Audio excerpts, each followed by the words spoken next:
تعودنا من الأساتذة يتعودوا أن في كل حفلة نقول قصيدة للأستاذ.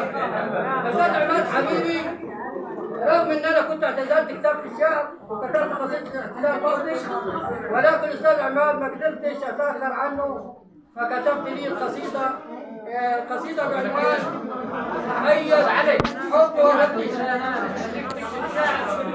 أنا عارف ألحقك ولا لا؟ إن شاء الله يريد الله يريد صحتك إن شاء الله. اوعى تحتسب. أنا هكتبها لك باسم المرحوم. قصيدة اسمع قصيدة بعنوان تحية حب وتقدير. بقول فيها: قم بالتحية حيوا معي هذا العماد، فقد أفاد بعلمه وما استفاد، وقد أعطى للتعليم كل حياته، وما جنى سوى المشقة والسهاد. عاش الحياة كلها مكافحا، فكانت حياته بين جد واجتهاد.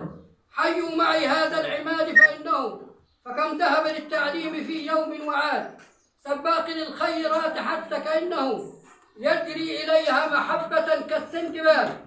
أحب العدو وبارك من يلعنه، وصلى من أجل الذي أساء وحاد. أحب كما قال الكتاب عندهم، فكان حب الناس زوال وزاد. بشوش ضحوك مهزار جد، فما رأينا بقلبه أبدا سواد. أحب كل الناس وأبعد دينهم، لا فرق بين مرية ولا سعاد. ولو جمع الأحباب يوما عنده، نرى شنود بينهم وأبا زياد. إن المحبة للخلائق كلها، والدين قد جعلوه لرب العباد. فليس المحبة عند دين بعينه، إن المحبة في التسامح والفؤاد. فإذا الخصوم تشاحنوا في دينهم، كنا نراه دائما على حياد.